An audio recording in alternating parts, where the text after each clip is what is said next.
Reports from beyond the stars. Well, we certainly have had some build-up. Time to meet the strangest member of the family. Pa Blue states as the countdown for the next message reaches the last few seconds. The video kicks off again before anyone can answer, and the wall is now displaying a stark white Mothman in a medieval suit of armor, a cape that looks like the night sky and is twirling a crown around an antenna. Or rather was, as they freeze a bit and it slides down and smacks him in the top of the head side of the face. When he speaks, it's with a deep, rumbling voice that reminds people of a purring engine if you hooked up a whole string of tingling silver bells to the side for backup. Hey, I'm not sure what order the incoming videos are going to be played, so you may be wondering why you're getting a video about a medieval Mothman when you're expecting news from Horus. Maybe a little, Liam notes. Shut up. His sister elbows him in the side. I'm just going to rip off the Band-Aid as fast as possible, he says, running a hand composed of what looks like 3 strategically placed obsidian spears for all his fingers and thumb, over his head opposite of the crown. About, oh good God, it's barely been more than a month. Right. I've got 2 sets of names, Emmanuel Skitterway and Jasper Blue. The story is weird, but very long story short, a month and change ago, I woke up in a life pod on a planet I've never even heard of before with the memories of Horus Blue inside me. After determining that I was likely a copy of some kind and things were weird, I took the name Jasper to pair with Horus and kept moving. I eventually used the missing part of physics that don't function around Earth to contact Horus proper. He then used it to teleport me a homing beacon and 2-way radio with the Dauntless. Anyways, there were further complications, lots of shenanigans, and I still can't tell if it's more resurrection or reincarnation. But I regained everything about Emmanuel too. But, well, if it's a resurrection, then I was basically running around as an amnesiac for a while with the caveat of having Horus's memories in my head. But if it's reincarnation, then I was truly Jasper Blue, mind clone of Horus Blue, and then regained past life memories. But I'm the clone, and there isn't any proper name for this situation beyond complicated. He plucks the crown off his head and looks at it. I'm simultaneously just a few months old, centuries old, decades old, and yeah. He holds the crown up higher as he seems to be lost in the reflections of the jewels. I've defeated my own reflection, whipped desperate, starving bandits into an elite army, conquered nations, turned enemies into my most stalwart allies, broken famines and droughts. I've seen beyond. I do not remember the afterlife. That knowledge stays there, but knowing it does, knowing it is there. He looks right at the camera. I don't know if I can call it heaven and hell. There's more than one of each. There are many, so very many. I know things for a fact that people could only dream of for generations. But the important questions are still unanswered. This got really, really heavy, and that's not what I want this to be. So there's going to be a jump cut here, and you'll see me again after I've had time to get this out of my system, he says, and the film jumps and it jumps back in to show him grinning with what looks like a large melon in his hand. He's calling off to the side in galactic trade. It has a caption in English along the bottom. I'm fine. It's just something I want to show off for the good people back on Earth. Earthani are not rare, a woman's voice shouts back at him. They are on Earth, he calls back. After there's no response, he lets out a little hee of amusement before turning fully to the camera. Sorry about that. I prefer the willful and strong on my side rather than the submissive and meek. Makes a strong army, but it's like herding cats on the better days.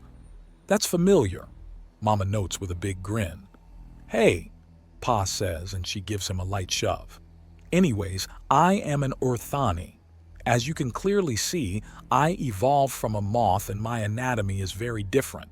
Fur and claws aside my eyes are full on compound, he says before leaning in and showing that he actually has two massive clusters of hundreds of eyes each that shift coloration as he looks around.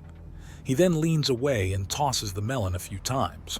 I also prefer my food in liquid form, usually through the proboscis, as that's where most of my taste buds are. Observe. He then opens his mouth and a fucking spear launches out of his face to impale the melon. He lets go of it and the spear stays in even as the melon starts to shrink and shrivel in on itself. After just a few moments, the rind is clearly empty and collapsed in on itself as he pulls out the terrifying tongue thing and gives it a little wiggle before expanding, then retracting the barbs on it. So yes, I quite literally have a sharp tongue. Boo! Boo! -5 for punning, Liam calls out. And Liam's probably giving hell for that joke. Emmanuel notes and the blues erupt in laughter even as Liam protests the entirely accurate assumption. Emmanuel then takes a bite of the rind and it crunches like a cracker. Still not sure how to properly do this. I remember all of you from Horace's perspective. I remember being Horace, but I never was. But I almost was.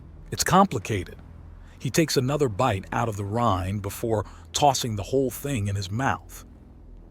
He then makes a gesture to the side and what seems to be a blue bullet slams into his upper chest and resolves itself into a tiny blue woman with night black wings and glowing yellow eyes that climbs all over him before settling in to sit on his armored shoulder.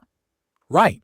Introductions. This is I'm Magrika the Massive, for none are taller than the last one standing, she declares with her fists up in the air as her wings shift to take multiple forms in rapid succession. The subtitles are a dark blue for this one as opposed to the white of earlier for some reason.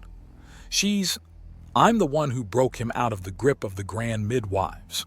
I loot the grandest temples for fun and make the biggest beasts on the world tremble at the sight of the metak. Fear me, if you dare.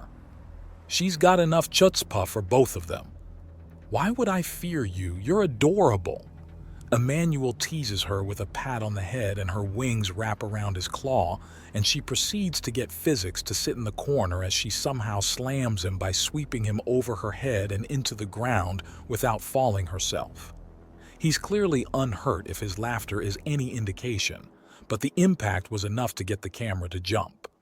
The fight is already over as she shifts from holding him by the arm to him, holding up his hand so she can balance on the spear-like fingers. So that little thing is going to somehow give off messages to people in the stars, right? That's right. Oh, I'm going to need to speak in their language for a moment, he says. Go ahead. Magrika permits him. This world of Lakran, a failed colony. I'm not sure what happened yet, still looking into it, but we're just at the worldwide adoption of gunpowder stage of development. Meaning most fights are still with swords and arrows, with cannons being the new and scary thing on the block. The galactic age tech I've dug up from ancient vaults is basically magic to them, Emmanuel states. There's other bits of craziness involved, but it all winds back to the fact that something hit the colony ship heading here so hard that only a few tiny scraps of galactic tech are left, and the world descended into anarchy. They're only now pulling their heads out of their butts. He then flares out wings that were hidden behind his cape to right himself, holding Magrika upright the entire time as she sways only a little in her solid stance in his hand. The massive moth wings then retreat under the cloak and he shifts where he's holding Magrika until she's right next to him. It's time. All right, she replies before flying off in a blur. Not the most calming presence, but you just can't beat that enthusiasm, he says before letting out a sigh. She's also pregnant. He holds up a claw to the camera. I know. Restraint. However, at the time, I didn't have my Emmanuel memories yet, so I didn't know that Earthani mating season was basically when it rained. And I got caught in a massive rainstorm with her. It's a hell of a thing to go from completely calm, where a woman is just another person to suddenly wanting so much that you feel like you're on fire. Couple that with the fact that I'm literally the only man on this world and things get even more complicated. Wait then, how? As to how this world can survive with only one dude on it, it goes to the grand midwives. They have a technique that causes a woman to grow pregnant without sex. However, the resulting child is actually a clone, and there's a chance of degradation. Not a guarantee, but a big enough chance that there has been severe brain drain on Lachlan over the generations, and most of the population is suffering under one kind of defect or another. He looks away. Just another problem to solve.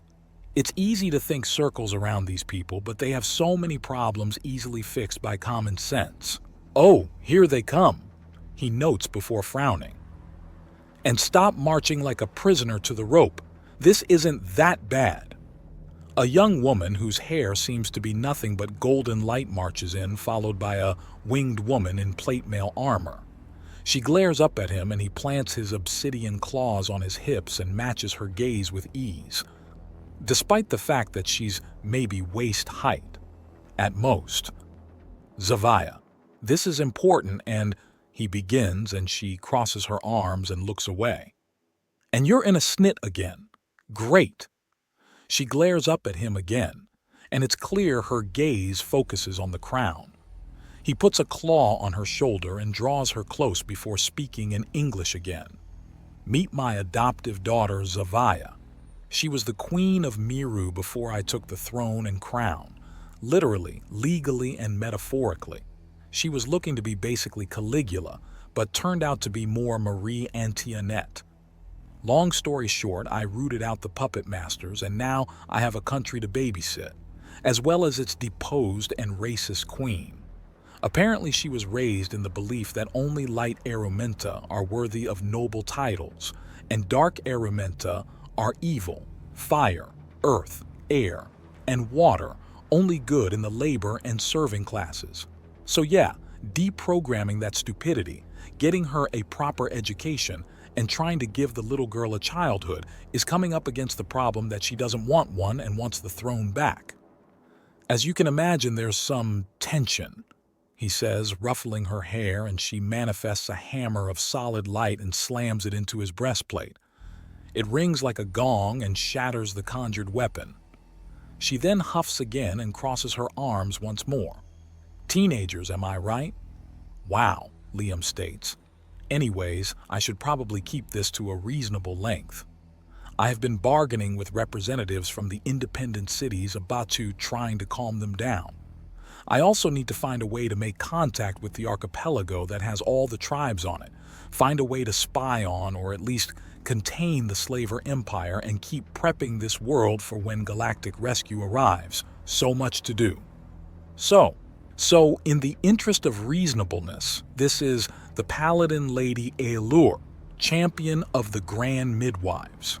She was first assigned to hunt my ass down when I escaped from their custody with Magrika's help, and then when she realized I was a little too hard to keep contained, moved to becoming an ally instead. I'm still not entirely sure if it was a move based on laziness, cowardice, or brilliance. Likely all three at once, considering she answers to an entire council, so there's plenty of room for a full spread. I know that look. She's pregnant, Mama notes. She's also pregnant. Knew it. So, yes, hot showers are also enough to get Urthani going. If my species wasn't so naturally timid and formal, we would be a very scary bunch. He notes, and there's the sound of a door opening. Lord Blue, Skitterway, whatever name you're using, there's something that requires your direct intervention. Of course, the fun never ends. This is a good stopping point as any. Hi and bye, family. I need to get back to work, he says, with a little wave to the camera, and the video crashes to a halt. Well, family's getting a lot bigger in a hurry, Pa Blue states with clear amusement in his tone. Am I crazy? Or did that angel woman have 4 eyes? Liam asks. Yes and yes. His sister retorts, and he gives off a gasp with his hand over his heart as if horrifically betrayed. There's some general laughter at their antics as Pa Blue is already getting up to get a copy of all 3 videos for the family's home viewing.